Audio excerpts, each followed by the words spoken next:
Simeón de Bulgaria es el único monarca que se ha presentado a unas elecciones y las ha ganado. Hubo un momento en que quizá el rey las habría ganado en España de presentarse, especula una persona que trabajó para él. Pero Juan Carlos de Borbón no quería gobernar durante 4 años, como le pasó al ex-rey de Bulgaria, que perdió las elecciones siguientes, sino perpetuar su dinastía en la jefatura del Estado. Los principios no pudieron ser menos prometedores. En la España del tardofranquismo, los monárquicos eran una secta exótica que peregrinaba a Estoril, Portugal, para rendir pleitesía a Don Juan, un rey que nunca ciñó la corona. Franco se levantó contra la República, pero tardó más de una década, hasta 1947, en declarar a España como reino y aún se demoró 22 años más en designar a Juan Carlos de Borbón como sucesor. Cuando el dictador murió, el nuevo rey ni siquiera tenía la legitimidad dinástica. Su padre se la traspasó el 14 de mayo, de 1977, solo un mes antes de las primeras elecciones democráticas. Juan Carlos sí fue jefe del Estado porque nadie tenía una opción mejor, o fuerza suficiente para imponerla.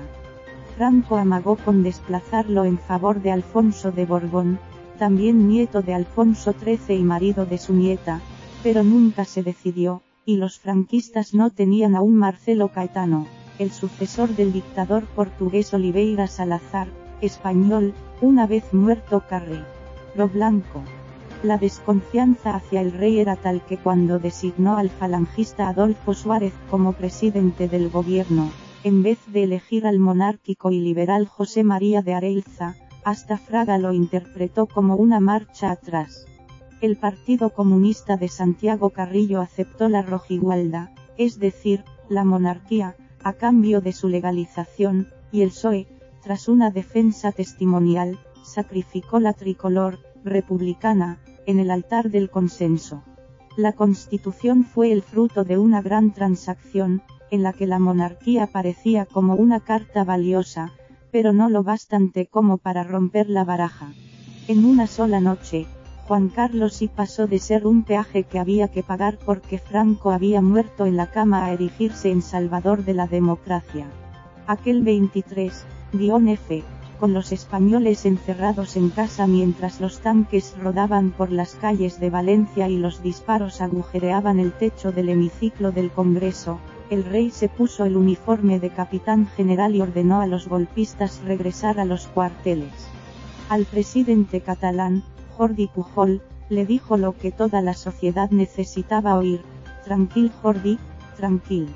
Aquella noche de 1981 nació el juancarlismo, un sistema político en el que el prestigio del rey era tan poderoso que podía proyectarse hacia atrás, haciendo olvidar sus orígenes, y hacia adelante, legitimando a su descendencia.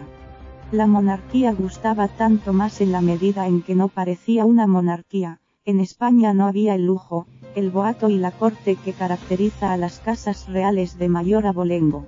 O al menos no se veía.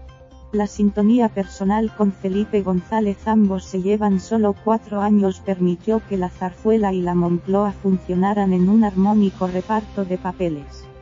Fueron tiempos en los que Juan Carlos sí hizo impagables servicios a España, en expresión del entonces jefe del gobierno. El rey puso su agenda internacional al servicio de la política exterior y también de la económica, desatascando bloqueos, disipando malentendidos, engrasando negocios. Se convirtió, valga por una vez el tópico, en el mejor embajador de España. En esa época, reconocen quienes le trataron de cerca, la inmunidad del rey pasó de legal a moral. No se trataba solo de que nadie pudiera demandarlo en un tribunal, ya que la Constitución lo impide, sino de que ninguno de los que le rodeaban se atrevía a llamarle la atención o llevarle la contraria. Poco a poco se fue desprendiendo de quienes, por edad o trayectoria, podían tener autoridad sobre él, como Sabino Fernández Campo. Las aventuras amorosas fueron una constante de Juan Carlos y casi desde el inicio de su reinado.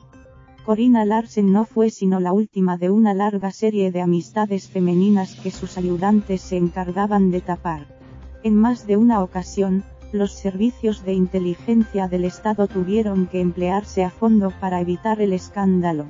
Los que vivieron aquellos años alegan que la sociedad española era permisiva con las infidelidades sexuales de sus gobernantes. No era algo exclusivo de España. Al funeral del expresidente francés François Mitterrand acudieron su esposa y su amante durante 32 años, con la que tuvo una hija. Pero una cosa era tolerar los pecados de la carne y otra, los del bolsillo.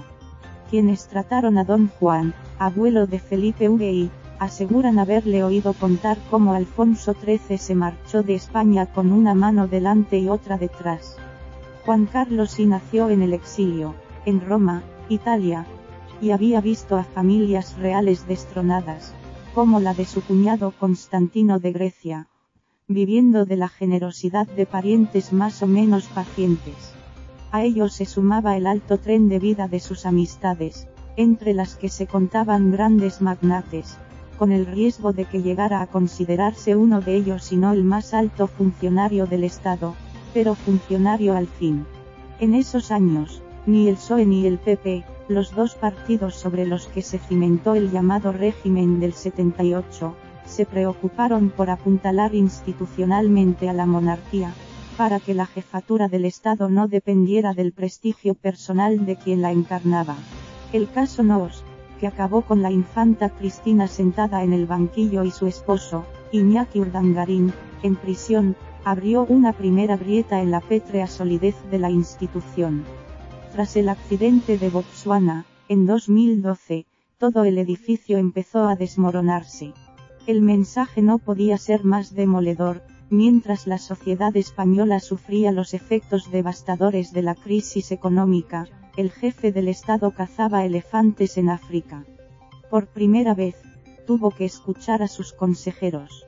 El sueño de jubilarse con una princesa alemana se esfumaba. Lo siento mucho. Me he equivocado. No volverá a ocurrir, dijo. Pero ocurrió. El 6 de enero de 2014, en la Pascua Militar, el rey se perdió leyendo el discurso. La Casa Real lo excusó alegando que una luz lo había deslumbrado. En realidad, apenas había dormido.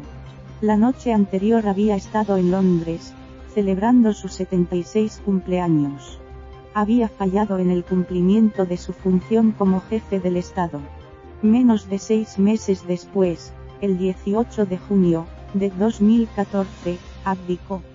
Felipe VI no fue la primera persona a la que Juan Carlos I confesó que estaba sopesando abdicar, pero sí la primera a la que se lo comunicó cuando la decisión estuvo tomada. Aunque llevaba años esperándolo, su reacción inicial fue de sorpresa, por un instante de vértigo e inmediatamente de aceptación de que había llegado el momento de asumir una responsabilidad para la que llevaba toda su vida preparándose, aunque nadie le hubiera preguntado si ya estaba listo.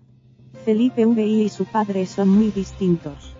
El hijo recuerda a su madre, atenta y observadora, parece elevar a su interlocutor mientras lo escucha hasta hacerle sentir el centro del mundo. Todo lo contrario que su padre, bromista y campechano, dispuesto a rebajarse al nivel de la persona más sencilla para derribar barreras.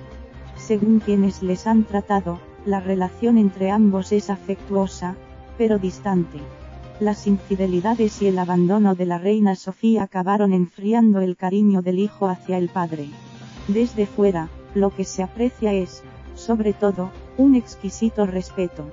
En la zarzuela, las relaciones personales están mediatizadas por la liturgia que envuelve a la realeza. El padre es rey antes que padre y se le trata como tal. Hasta que ha dejado de serlo, porque ahora las tornas han cambiado y el rey es el hijo. Tras la decisión del rey emérito de abandonar España anunciada este lunes, Felipe VI está desnudo. Ya no le protege la sombra de Juan Carlos I, sino que le amenaza. La institución debe sobrevivir sin el padre o contra el padre. Para salvar a la monarquía, Felipe VI se distancia de Juan Carlos I igual que Juan Carlos I hizo con don Juan en los últimos años de Franco. La reconciliación llegaría años después, tras convencer a la mayoría de los españoles, y también a su padre, de que no había una opción mejor.